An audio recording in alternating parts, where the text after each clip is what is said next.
From the European Parliament in Brussels, this is Raw Politics.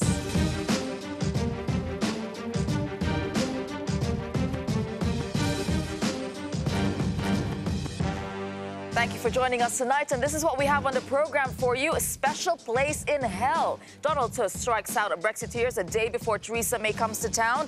Renewed arms race. The US and Russia abandon a nuclear treaty, leaving NATO caught in the middle. Vestaya veto. Europe's competition chief rejects a multi-billion-euro merger between French and German rail giants. Me Too pledge. The anti-harassment movement asks EU election candidates to sign pledges. And ribbing Rees-Mogg, a message for the common people from the British Conservative MP. It is time to meet our panelists this evening. We have, of course, Darren McCaffrey, our political editor here at Euronews. Darren, which of the stories are you watching tonight? Well, Paris and Berlin are not happy tonight with this plan to have a major, mega rail company hitting the buffers. See what I did there?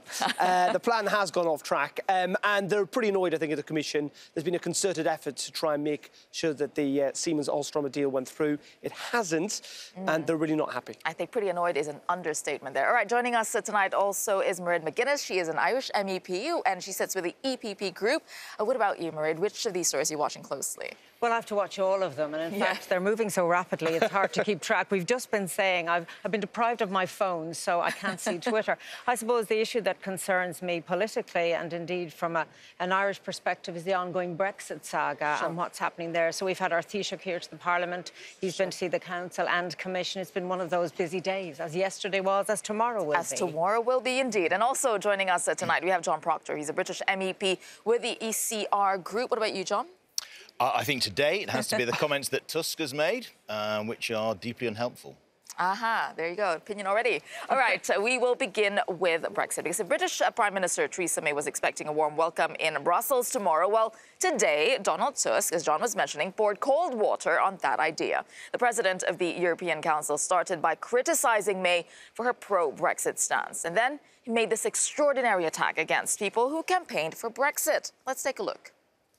I've been wondering what that special place in hell looks like for those who promoted Brexit without even a sketch of a plan how to carry it safely.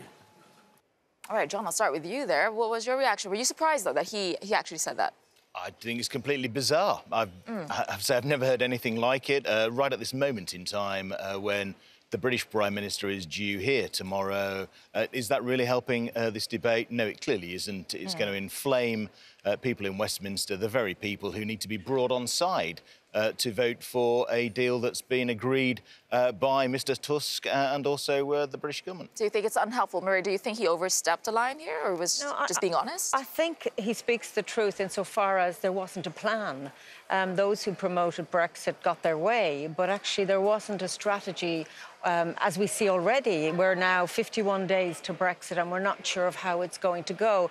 And I think Donald Tusk is a man who wears his heart on his sleeve. And I think there was a sense, I suppose, which we all feel, and we've had this conversation, this story has been running and running. It impacts on the people I represent and on the people that you represent. And therefore, we do need to get over this difficulty. And maybe amongst friends, you can speak the truth. I mean, I think if we parsed what he actually said, he probably believes that place does exist, which some people don't believe. It might have been the choice in words. He wonders, is there a special place? And I suppose, you know, maybe there's a sense too that at this 11th hour that really we want to see progress. I mean, I hope we talk about the speech yesterday of the Prime Minister in Northern Ireland, the visit today of my Taoiseach Leo Varadkar, and tomorrow's visit of the Prime Minister. But that's the weird thing is that's not what we're talking about, because he has somewhat put, I don't know, this kind of dead cat in the room when he did bring this up.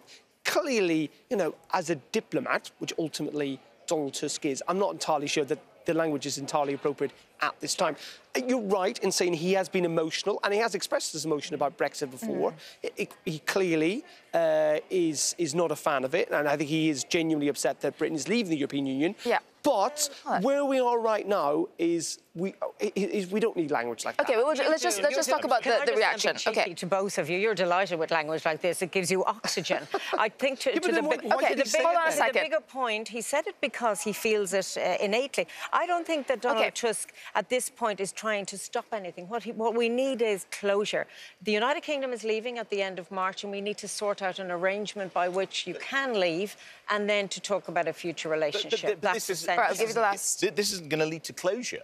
He knew exactly what he was doing. Varadkar actually said to him, off, Mike, you do know that the British press are going to hammer you for this. Exactly, there was that reaction. I know. Exactly. Well, it was all pre-planned. You know, actually, do nothing when he did say it earlier, Twitter just blew up. I mean, the reaction, just, you know, those words, special place in hell, I think really got a lot of reaction. And strong reactions we have had from European politicians, like yourselves as well. Reacting to that, Alex Morgan, you have been following all these comments, our team in the Cube. Alex, bring us all the reaction. Well, talk about giving the punchline before I've had a chance to say the joke. But never mind. Anyway, talking about Leo Varadkar's reaction, stood next to Donald Tusk as he was. Well, this is the scene we just heard described there. It's Leo Varadkar here and Donald Tusk. And off mic, or at least here, he says they will give you terrible trouble, seemingly referencing the comments Mr. Tusk had just made. Now, if people thought those comments were a bit of an offhand when he was at the podium, they might want to think again, because look at this. He tweeted out, Donald Tusk tweeted it out again. I've been wondering, here we go, the words written down for everyone to see what that special place in hell looks like. Needless to say, the reaction was fast. And hey, it's certainly been making my job easy today. My Twitter feed's been full of comments. But look at this from the Democratic Unionist Party, the Northern Irish party that props up Theresa May's government. This is their take on it. My response to the devilish, trident-wielding Euromaniac Donald Tusk. That's from Sammy Wilson, MEP, saying Donald Tusk is showing his contempt for the 17 million people who voted for Brexit. Then there's other people as well, like Fraser Nelson, saying it follows a history of showing disrespect on behalf of Mr. Tusk to the United Kingdom. Ian Dale as well, saying at a time when politicians should surely have only one thing on their mind, coming to a deal, this kind of language isn't appropriate. But it is important in all this to say, let's go back to those words from Mr. Tusk himself. Look at this. His actual words here, for those who promoted Brexit without even a sketch of a plan. The reference here is not to, quote, Brexiteers, as in everybody who voted for Brexit, as some headlines, indeed even from big established media brands have said. He is talking about prominent politicians. Obviously, still divisive words, but it is worth saying presenting this as an attack on 17 million people is disingenuous. And in fact, some people have been making exactly that point. Mark Di Stefano here, he's you call him a media commentator in some respects, says, I tell you what, there's a special place in hell for people deliberately misinterpreting Tusk's take on this. But it is fair to say that these words, they are divisive, Tessa. I mean, talking about hell from Donald Tusk, it's worth saying this is language that, you know, a month before, well, Brexit is next month. Hearing this kind of language from the President of the European Council, it goes to show where we're at in this whole process. And surely onlookers from all sides should be looking at the state of the process, surely in a sense of confusion, shock, but worth saying, these words from Donald Tusk, not going to make it easy for Theresa May arriving tomorrow. Indeed. Thank you for that, Alex and our team in the Cube. Darren, you want to say something? Well, just to provide a little bit of history to this. So where this phrase probably came from is last June, the White House trade advisor, Peter Navarro, had to apologise after calling Justin Trudeau that he had earned a special place in hell. Donald Tusk, in response, said that actually Justin Trudeau had a special place in heaven. So clearly there is even history to the use of this phrase by Donald Tusk himself. Indeed, but as I think the key point here, and Alex has just been said, he said that this is about those who didn't have a plan. Sure. I mean, you can have an objective, but you need then a strategy to implement it. And perhaps the frustration and the use of that term reflects the fact that we are so close to the end of March and we don't have an agreement that's signed up to and ratified by both sides. So I think, no. Okay. This is supposed to be a responsible politician stroke diplomat. He's supposed to be the face of 28 different nation states. He occupies a senior place in Brussels and European politics. And seriously think that that's appropriate language? It certainly isn't. We can try and paper over this any way we like. This has brought a no deal closer than ever. Closer than ever. You've seen the reaction from the DUP. You can imagine what the reaction's going to be like in Westminster. It's just not helpful, and it's not needed. No, I what think does you that should say, deal with though? the second part of the sentence. I think we have to be very, very real here, because the truth is there wasn't a plan. And what we've been doing since the referendum, Europe obviously has to respect the outcome and come to an agreement on how the UK exits. And there wasn't a plan presented by the United Kingdom. Again, you can paper over it any way you like. I don't do papering over. Is it really going to be helpful to call Michael Gove, which is effectively what this is doing, Boris Johnson, et al. In this way? Of course it isn't. These are people, in Michael Gove's case, who sits around the cabinet table, as do many others. This is not helping this deal along the way. And at this stage, that's where we should be. All I would add to that is that I think you may well have a point that there wasn't a plan, but we're here. It's the 6th or 7th of February. Exactly. We're 50 days out from Brexit. If you think there wasn't a plan, that's fine, say it. But it's not the proper moment. If Well, actually, I think... can I just say, because I represent... I'm elected and you're elected, so I think whatever differences we have there, we represent people. The people I represent who live along the border region in Ireland are very, very concerned about the fact that there was no plan. I welcome yesterday that the British Prime Minister in Northern Ireland had a very profound speech, but in particular, she said, and this is important for us to know, that the people of Northern Ireland did not need the Irish government or the EU to make sure there was no hard border. She went on to say that the UK government would not allow a hard border and that she would not allow it. But let me finish. Therefore, she must absolutely promise that there is not going to be a crash out. And I think I read that into the script. We can talk about words of hell and heaven, and goodness knows some people believe and others don't. What I know today is that there are people I represent who are afraid. There are businesses who will not invest. There are families who are wondering about education for their children on either side of the border, this invisible border. And I presume you have citizens also who are worried. So politically, whatever is said, we now need action to make sure that the withdrawal agreement gets ratified. If we look at the words, actually, what they represent is this a level of negotiation, of diplomacy that we have at this crucial point? Yes, they are words used. I understand what you're saying. I've been in debates with people who take a different view than I do, and some of what I say may be a little bit heated, but not usually. And others have been very strong in their condemnation. But what Tusk should have been saying to Varadkar behind closed doors, actually, in my view, is we need movement from the Irish. We need movement from the Irish government, in particular, to make this come along, because actually the backstop is not going to work in its present format as far as the Westminster government's concerned, and so there needs to be changes. There needs to be amendment, and we need Varadkar in support of those changes. Very quickly. Call him. He is the Taoiseach of Ireland. His surname is Varadkar. I respect the Prime Minister's title,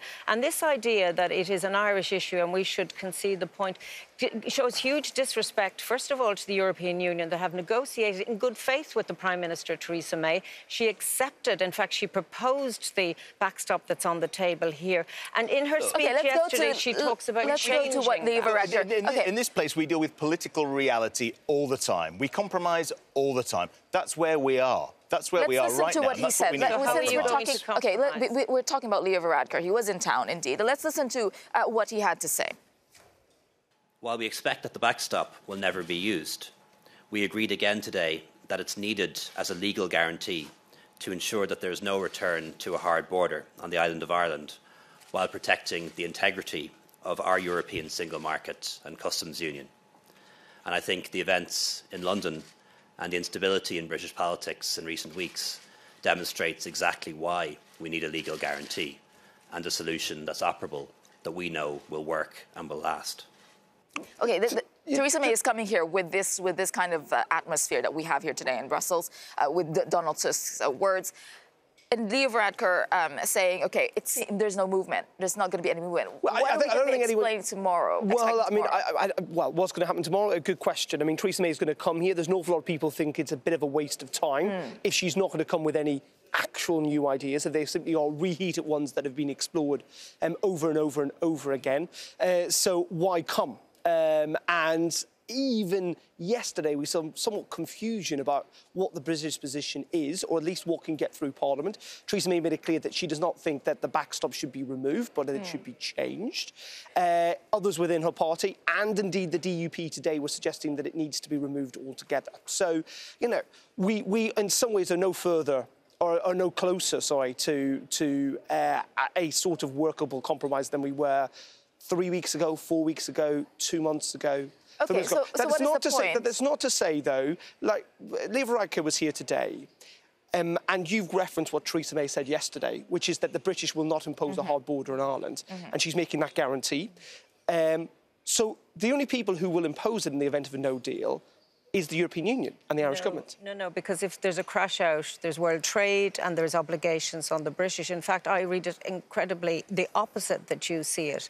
And I think when you do a summary of what's likely to happen tomorrow, I think the British Prime Minister is trying to get an agreement. I don't doubt her good faith in that. I think the difficulty from a European perspective is that we had reached this point of an agreement, but that the House of Commons, for many reasons, have now rejected that. Where there is flexibility, but it won't satisfy the DUP because not only do they talk about changing the backstop, they want to eradicate it, is in the political declaration. But whether that will be something that the Prime Minister can look at, I really don't know. All right, just the last word. Don't have much time. I mean, John. It's interesting listening to Leo Varadkar back again there, because what he actually said was he was talking about a legal guarantee. Now, that's something different from necessarily the backstop as we currently know it. Is it this backstop? Is it a backstop? Is it a legal guarantee? There are three different elements that are there. True, but this one works. The ones that we don't know about, we don't think will work. So I suppose the only thing we can do now is wait tomorrow till Theresa May gets here and see what comes out of that. I wouldn't hold your breath, to be perfectly honest. All right. Well, on to now another story that we have been watching very closely, especially this evening. It's the concerns of a new arms race. Now, after the American President Donald Trump held firm in his State of the Union address and defended his decision to pull America out of a missile pact with Russia, the INF Treaty signed back in 1987. Now, this banned both countries from developing short and medium-term missiles, and Russia hit back. They announced that they have their own plans to develop a new missile system. Let's take a look at this. Well, we followed the agreement and the rules to the letter. Russia repeatedly violated its terms. It's been going on for many years. That is why I announced that the United States is officially withdrawing from the Intermediate Range Nuclear Forces Treaty, or INF Treaty. Который хорошо зарекомендовал себя в Сирии. В эти же сроки нам предстоит создать наземный ракетный комплекс с гиперзвуковой ракетой большой дальности. All right, joining me to discuss this, we have Yana Toom. She's an Estonian MEP on the Russian delegation from the Alliance of Liberals and Democrats. We also have Tomas Zedovsky, a Czech MEP from the EPP group. And we still have Darren McCaffrey, our political editor. All right, I want to talk about, first of all, why Trump said what he said. So he finally said, OK, we're leaving the INF. What do you think is really behind him leaving this treaty? Of course, he said truth, but I believe it's only partly truth. But nobody is speaking about China. He tweeted about China, that Russia's doing it, China is doing it, and we are kind of in the city, so we're going to do the same. I mean, that's interesting. We will indeed be getting more into China there. But what he said also is that this is against, well, not just China, but also Russia. And now Russia is saying, well, we're going to develop our own missiles. How dangerous is this getting? Yes, China and Russia are cooperating together. Last many years, 8 years. You think they are cooperating together? They are cooperating together in many issues. And this is why really Donald Trump was tweeting about that, because it's not only about Russia. I think that next agreement, INF agreement, will be the one of part of this agreement must to be the China too. Also, it's very important to understand the situation. This is not only about the Russia. It's globally about this cooperation between two countries, China and Russia. But Chinese already said that they're not interested in it. They said it in the end of last year. Sure. And I think in many ways, actually Donald Trump might be right on this aspect, in the sense that we believe Russia's been in contravention of this treaty anyway for, well, back as early as 2014. And the evidence to which to prove that's been getting increasingly difficult. And second of all, clearly there is now not just two global superpowers, but there is increasingly a third one. And on that case, when these treaties were drawn up, China was not a global superpower. It clearly is now becoming one and wants to become a military one, potentially. So, resetting, essentially, the debate on this is probably not necessarily a bad thing. All right, and we also had NATO Secretary General Jens Stoltenberg commenting on this today, and this is what he had to say. So we don't want a new arms race, and therefore what we will do is partly to try to convince Russia to come back into compliance with the treaty. There will be a 6 months period until the withdrawal process is finalized, and in that period Russia can come back. So we still have 6 months. All right, for more on this, for more analysis, that is, I'm joined by Alexander Vershbow. He is the former U.S. ambassador to Russia and Deputy Secretary General of NATO from 2012 to 2016. He's joining me from Washington. It's very good to see you there. Thank you for joining us tonight. Now, you have been Deputy Secretary of NATO. You have been a U.S. ambassador to Russia. You've seen it from the inside. What is your reading of exactly what is going on here? Well, I have been involved in this issue for a long time, actually back to the 70s.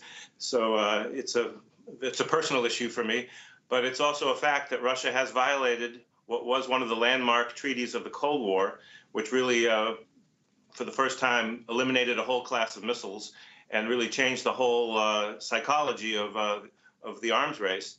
Now we're going back, unfortunately, because of Russia's violation, to a potentially unconstrained world.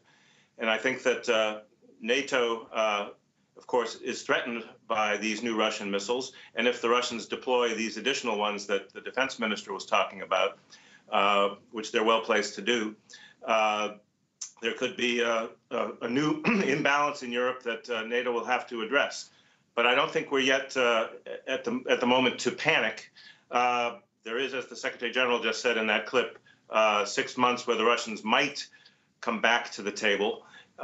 President Trump left the door open to, if not this agreement, then a different agreement which might address the China dimension in some way. I'm not optimistic about that, but at least there's a chance that diplomacy could prevent the worst case, which is an unconstrained arms race in Europe. Mr. Vershbow, I mean, even looking at, yes, the words of Donald Trump has been tough on Russia in terms of nuclear weapons, of missiles, but do you not think that Trump and Vladimir Putin, they do have some sort of an amicable relationship behind the scenes? I mean, is there something more to this than what we see on the surface? Well, I don't think there's any kind of secret understanding between the two. I think, on the contrary, they share perhaps a concern about the Chinese threat. Putin's been talking about getting out of this treaty or modifying it for over 10 years. So it's not a surprise that Russia is kind of seizing on the opening created by the U.S. decision to withdraw to announce kind of new programs and new potential deployments, which may be in Asia as well as in Europe. But I think that in this case, the president is showing the appropriate firmness. It may be a little scary when he said in his State of the Union address that we're going to outspend and out-innovate the Russians. But they should think twice about this. Russia is a small economy. It really can't afford this aggressive arms buildup that it's been carrying out in recent years. Okay. And maybe, if not rescuing this treaty, at least negotiating a new one, which puts a cap on these kinds of systems, maybe permits only conventionally armed versions in Europe and continues to ban nuclear armed versions. That might be a better outcome. You were saying earlier that now is not the time to panic yet, but when the time does come, when is that point where you say, okay, this is actually a real threat, and how big of a threat will that be for Europe? Well, the treaty will be officially defunct in 6 months if nothing happens to revive diplomacy. So that's a moment to get real nervous. I don't know about panic. It depends a lot on whether the Russians actually move ahead with the deployment of some of these new wonder weapons that the defense minister talked about. Putin, in his comments with the defense minister on the weekend, said he won't deploy the new systems unless the United States does. And I think the U.S. is going to move deliberately with NATO to try to come up with a common approach. And so far, the U.S. is emphasizing conventional responses, not nuclear ones. So we may be able to avoid a nuclear arms race, but still, these new technologies, hypersonic weapons that the Russians keep talking about, all of this creates for a much more unpredictable situation, which is already very unstable since the Russians' invasion of Crimea 5 years ago.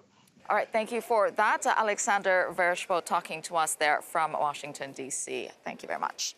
All right, so the threat to Europe, Jens Stoltenberg also was saying was more calm about it. Do you agree with this assessment with Mr. Vershbow and Jens Stoltenberg that, okay, wait a minute, let's not panic. This is not a big deal.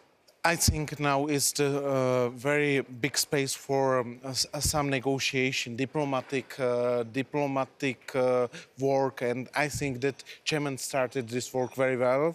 They started; it was not successful, but they are now asking for some another meeting around the round table with Russia in March, and I think that we don't need to be in panic, but we have to be maximum clear that we want any agreement about that. And what about the perspective from Estonia, Lithuania, and Latvia? Is there a greater fear because you're in the Russian sphere? We're not in Russian sphere. We're a member of European Union sure, and NATO. No, I mean historically. Yes, I'm talking about. Of course, for Europe as such, it's not a very good situation, and I believe that there is a point to be nervous. But if we're speaking about service and what is going on, you never know. Maybe they met in Helsinki. I met Putin and Trump. They met together. They were alone in the room. Maybe they have some kind of deal just to withdraw from agreement and to convince China to join it. You never know. And another thing is that in paradoxical way, both countries are benefiting from that. It sounds very cynical, but they both have big military production, which means jobs, which means economic growth, and so on and so forth. And Europe is in most vulnerable position in this situation. And you keep mentioning China. You keep mentioning China. Is China really the actual threat here that we have not talked about enough? Yeah, I think to a degree it has. And obviously, Cold War relations and these treaties are focused on the US-Russia divide rather than necessarily, as we said, this growing superpower. But it is interesting bringing up Trump and Putin's relationship, which actually ultimately could be the key to all of this. And you're right. I mean, they have been meeting often at those G7 or G20 meetings on the side with no one else there, apart from translators, which with no notes taken. And we don't really know what they're talking about. But I think ultimately, if there is going to be a deal, it'll have to be very much in terms of the personal relationship at the moment between President Putin and President Trump. All right. Well, on that note, we'll end that there because we have a lot more coming up on the program. Germany and France get rejected. We'll dive into why the European Commission is blocking two multi-billion-euro rail companies from merging. Plus, should EU election candidates sign a pledge to combat sexual harassment? We'll debate a new initiative inspired by the Me Too movement. That's coming up next. Welcome back to Our Politics. Now, a plan to create a European rail giant was derailed today. EU regulators rejected a merger between France's Alstom and Germany's Siemens, saying the multi-billion-euro deal would have hurt competition and led to higher prices. Here's what the EU Competition Commissioner Margrethe Vestager had to say. We found that the mergers would have led to higher prices, less choice, less innovation. The negative impact for competition was clear. In the absence of an appropriate remedy package, of course. And in the absence of that, today the Commission has blocked the merger. And joining me now in the studio to discuss this is German MEP Peter Jahr, who sits with the EPP Group. We have Brian McGuire, he's a reporter at Euractiv.com, and still with us, Darren McCaffrey, our political editor. Darren, I mean, we've seen reactions to this, and even before the announcement, I think this was not very surprising. It was expected. It wasn't surprising. I think I prefer hit the buffers to going off the rails. But yes, we have had reaction. And as I said at the top of the programme, Berlin and Paris are not happy. The French economy minister slammed the decision, saying it was he thought it was sadly necessary to look to the future and reform Europeans' competition rules, and that they, along with the Germans, are actually going to put forward propositions for reforming the rules. Manfred Weber, of course, who's been a big advocate of this, he said it was a mistake. And we heard from the Siemens CEO, he said the decision showed that they need to be changed to the EU system. The Alstom CEO blamed prejudice at the EU, that whatever we could have offered, the response would have been negative. I mean, what the EU is saying is that, they're trying to avoid monopolies, giant monopolies, and in the interest of fair competition as well. What's so wrong about that? I mean, why not? What should I say? On one side, I'm disappointed about the decision, but on the other side, I expect this. What is a big mistake? The Commission, in this case, they could not only look inside the European Union, not only look to the common market in the European Union, because we have also looked to the global market. And if you want to play a good role, a big role in the global market, Yeah, you need a science. But what about Ms. Vestager's point that this could, you know, you have companies controlling the price essentially when there is no competition? No, I say it again, the mistake is you could not only look to the European Union. There's also something outside the European Union. And they underestimate this situation. And actually, in this specific case, though, just to bring the numbers, because, you know, in 10 years, 3,000 merger requests existed, and only 9 now, including these 2, were rejected. And in 30 years, 6,000 requests, there were 6,000 requests, 30 were rejected. So actually, they're not really rejected. There's something of a misplay here. Okay. When you talk about the global market, particularly for the train sector here, the global market is the figures are messed up. We're talking about China here versus Europe. This is the big discussion. Alstom and Siemens and the global market are doing extremely well. The Chinese market is locked in by the Chinese. It's a domestic market. And it's not easy for China to get into Europe at this point, right? Well, it's more the other way around. It's not easy for European companies to get into China. And so, but in the global market, these European companies are doing extremely well. Now, when you put them together, you end up with big players who still can't get into the Chinese market, but they crush the competition in Europe. Vestager's job is not to open up the Chinese market for European companies, it's to protect European taxpayers, European citizens, and how they spend their money. This is bad for European citizens. So you agree with what she said? But what about the point that people have been making that this commission, for example, Airbus would not exist if this commission got its way? If the commission had been around when Airbus was being formed? Well, look, part of this is who because benefits. it's clearly a along with it and Boeing, brand, essentially, and Bombardier. Well, if we're going to reform our competition law, maybe we need to take another look there as well, because the car sector is doing really well. The car sector wasn't stupid enough to give its technology away to China, and it's competitive globally. This is... Well, you say that, yes, Vestager's job is to protect internal competition, but to Peter's point as well, we're looking at the global market, just turning it on its head. Isn't there a point? France and Germany have a point. Well, Alstom and Siemens, their order books and their profitability has been really good in the last 2 years. Okay, so Siemens is up, its order book 21 consecutive months it hit its internal targets. It's had double-digit margins on that. And for the last 6 months up to September as well, the order book for Alstom is doing incredibly well. These are not struggling companies. And Germany has been... OK, go ahead, Peter. I would say if the commissioner described the danger, that's your business. You have to describe the danger. But normally, my wish could be they should accept this, and on the other side, what should I say, develop some medicine against the danger. So Peter, that would be the best way. Do you think this is the beginning of some calls for change on the competition laws that exist in the EU at the moment? I think so. Especially the loudest call coming from Germany. No, we have to talk about it, because we are very proud of our European market, but it's only a part. The global market is much bigger, and we want also to play our role in the global market. But we're playing a great role in the global market. And it's innovation which is driving this. The problem for the Chinese rail market is that Siemens and Alstom and some other players will give too much of their leading-edge technology to the Chinese.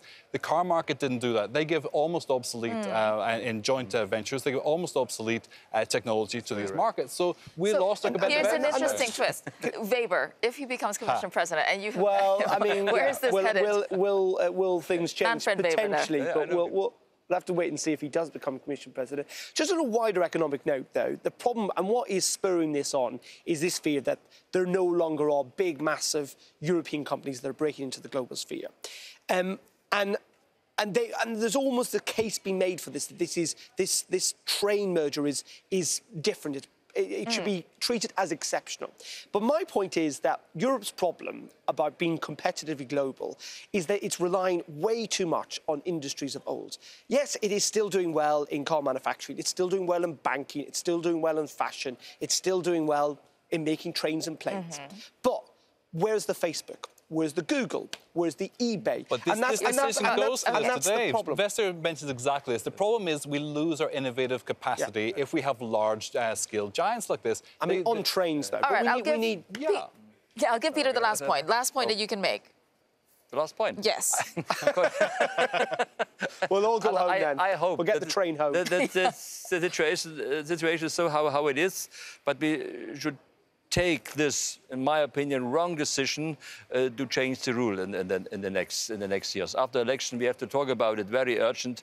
We have not the right. Well, there you go. Already debate is starting here on this point. All right, coming up after the break for you, would you sign a pledge to combat sexual harassment in your workplace? Anti-harassment campaigners working at the European Parliament have asked EU election candidates to do just that. That's coming up next.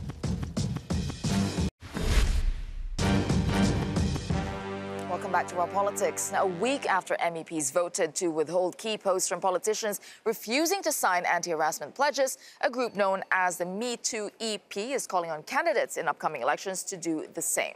Announced today in the European Parliament, the initiative is designed to push for cultural change. It comes after the same group, made up of mostly parliamentary staffers, launched a blog last year detailing stories of harassment.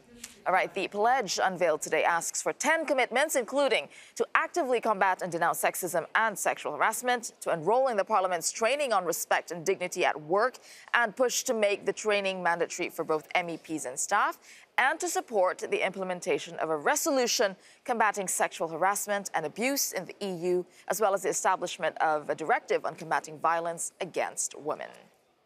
All right, joining me in the studio to discuss this, we have German MEP with the Greens and member of the Women's Rights Committee, Terry Ranke.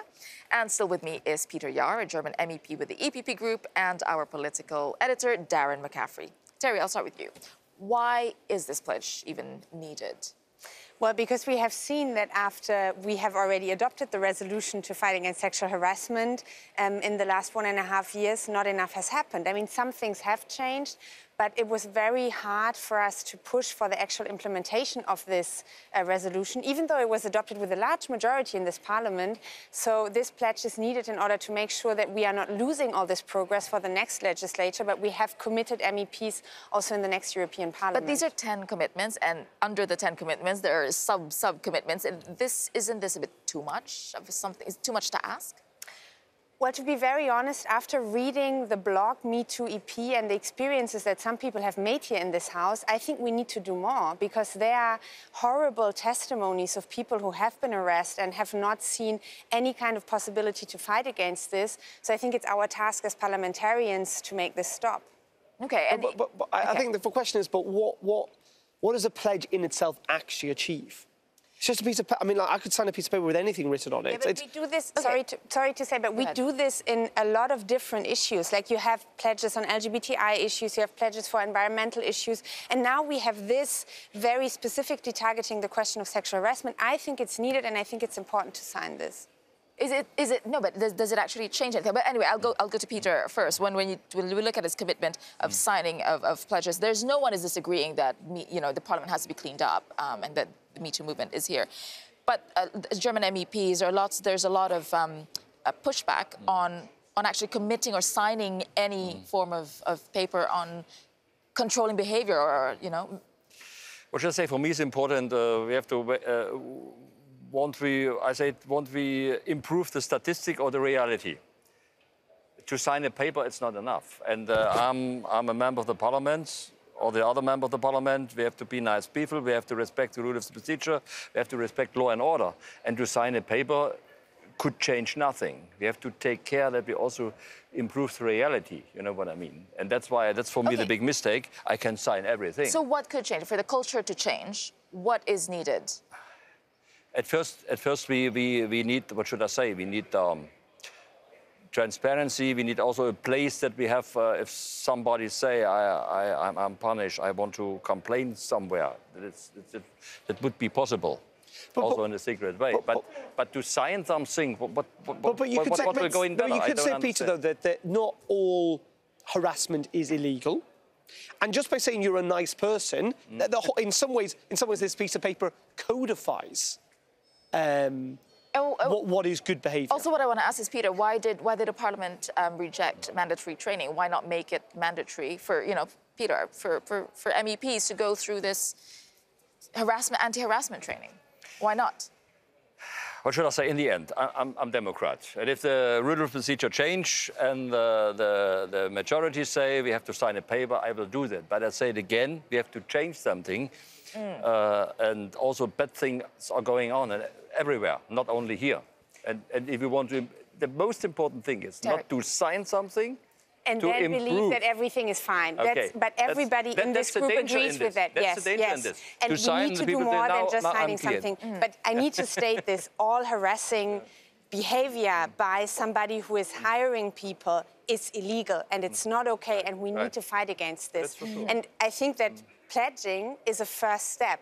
You are right in saying that we need to do more than that, but one very important demand from this pledge is to have mandatory trainings for MEPs. I've done this training, it's not mandatory yet, last year, and I must say that for me, it's not only in the interest of the people who work in this parliament, but it's also in the interest of the MEPs of doing this training, understanding how harassment works. One of the opinions. I just want to bring one opinion. I was going to just make this point, that my point about things that are illegal is that, you say harassment's illegal, but who defines what harassment is? What is harassment? Because ultimately someone has to make a judgment. That you can discuss in this training, for example. You can learn what is harassing behavior, and this is why it's important that MEPs do that. What I want to bring is one of the opinions that I was reading also from a German MEP who said, well, you know what? This training, we know as human beings what is good and what is bad. Why do we need to be trained on what is harassment? No, I mean, there's resistance, so how would you address the resistance? Well, obviously, from the reports that we have seen, some of our colleagues, unfortunately, don't really know what is harassment, and they have acted in a way that is not acceptable. So having this training can raise awareness around this topic, and it's not only about the perpetrators, it's also about bystanding. And a lot of people have just felt that they weren't ready to do something, even if they knew about harassing situation, and I think that this training can be one step alongside with a lot of other things that we have to do in order to break this culture of just standing there and not saying anything, even if it's clear that there is harassing behavior. Can I just ask, then who defines what harassment is in these training groups? Well, you can have different trainers, and they explain to you that, for example, when you are abusing a situation of power, unwanted touching, unwanted advances, this is harassing behavior, and this should not be accepted. That means you have a red line. You can define a real red line. Would you do the training though, Peter, if it became mandatory? No, in the end, I'm interested also in this. Sure. Maybe I make mistakes, but why not? I'm a Democrat, but I think we have to, I say it again, we have to take care that we not only improve the bureaucracy, the red tape, we have to improve reality. Yes, and if you say, I agree with that. And then they can do that. Yeah, but ultimately getting MEPs to commit to something and put their name on it and be held to account for it does matter to people, I think. Yeah. Do you think they will sign? Candidates will be signing? I hope so, and I can only call on all the people who are running for the European Parliament to do that, because awareness is the first step to break this culture of silence. And as you were saying, it is the first step, putting your name to a cause and something. All right, coming up on Raw Politics, we want to hear from you, your thoughts, following fiery comments from Donald Tusk today. Do you think Brexit diplomacy is dead? Stick around in the next hour for your chance to call in and tell us what you think. The contact information is on your screen. Do call in at 00800 3333 7002. Email us at rawpaul@euronews.com. And join the debate on Twitter and Facebook. Use the hashtag #RawPolitics. Our lines are all open now. That's after the break.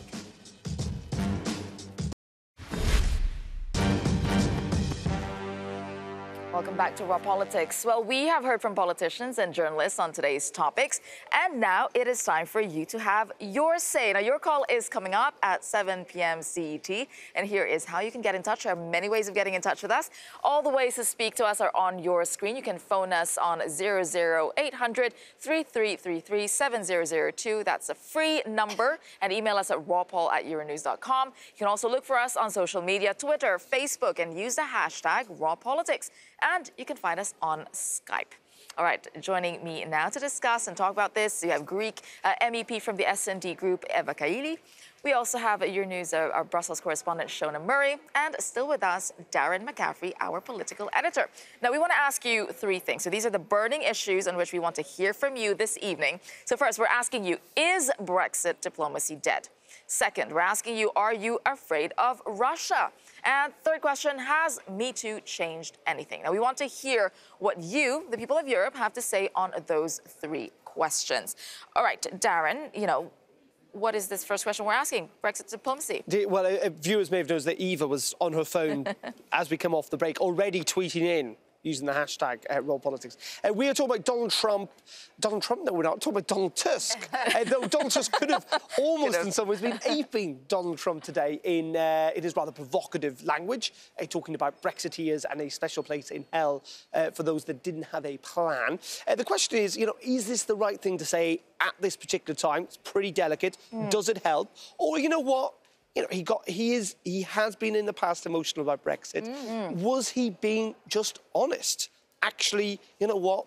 Those Brexiteers, lots of them, many would say, didn't have a plan, and maybe he was right to call them out. Indeed, is this the level of diplomacy we have? So is Brexit diplomacy dead? Now, the second question we're asking, are you afraid of Russia? Now, this is in the context of the U.S. pulling out of the INF Treaty. This is development of nuclear weapons and intermediate-range weapons. Now, Russia said, well, you know what? We are developing our own land-based intermediate missiles. So is this a danger to Europe? How afraid is Europe supposed to be of Russia and it's one at of this these point? things. Well, it's also one of these things that we've kind of forgotten about nuclear weapons. We did. Like, none of us really were children of the Cold War, so to speak. But, in the 70s and 80s, there was a genuine... And we've kind of forgotten about it, but the weapons haven't gone away. So are you... Yeah, again, the question we want to hear from you about is, are you afraid of Russia? And Shona, what is the third question? Has Me Too changed anything? There was this sort of a hope that maybe, everything would become much more equal, gender balanced after women came out in their droves and talked about, their past history when it came to sexual assaults or sexism. And really, has the movement done anything? Indeed, because today in the Parliament, the Me Too EP group, they have just launched that pledge that we were talking about earlier in the panel, to sign, to get candidates in the Parliament to sign this pledge. So Eva, what do you think of that? Actually, well, I think it made women more vocal, and I think it also basically discourages people from going towards this behaviour that could cause a campaign against them. But also, if I may say, for the other things, I think we should try to keep UK to remain and stay instead of, becoming too aggressive. And that's one of the three the questions we're asking our viewers. So what do you want to hear from people most as a politician now? From people? Yeah. I think, first of all, we have to start listening to people and to see that we can only together move forward. I think this is what we understand through the campaigns and the movements in any issue that we are discussing. And I think that growing uncertainty, like what happened with Russia, the arms race, is not helping. We have to make sure that they will feel certain. To Eva's point, as Eva was saying, we'd like to listen and want to hear from you. Now, our team is standing by to take your calls. So this is a way to get in touch with us. Several ways is up on your screen. Again, if you could pull it up, you can call us at 00800 333 7002. It's a free phone number. Yes, it is. rawpoll@euronews.com. And then social media, use the hashtag #RawPolitics and just look for us on Skype as well. All right, we have a bit of time for a Raw Moment tonight, which today features a singing Jacob Rees-Mogg. Take a look at tonight's Raw Moment, courtesy of Joe Politics. I want to leave the common market. I want to leave the customs union too. Want to leave the common market. Want to keep out foreign people like you. But I didn't understand why she refused to shake my hand. We let the people have their say, then we convince them not to stay. So the falsehoods don't let us deflect all the blame from us. Still they will never get it right. Then they deal Brexit is in sight, causing Irish talks to stall. If the backstop fails, we can build a wall.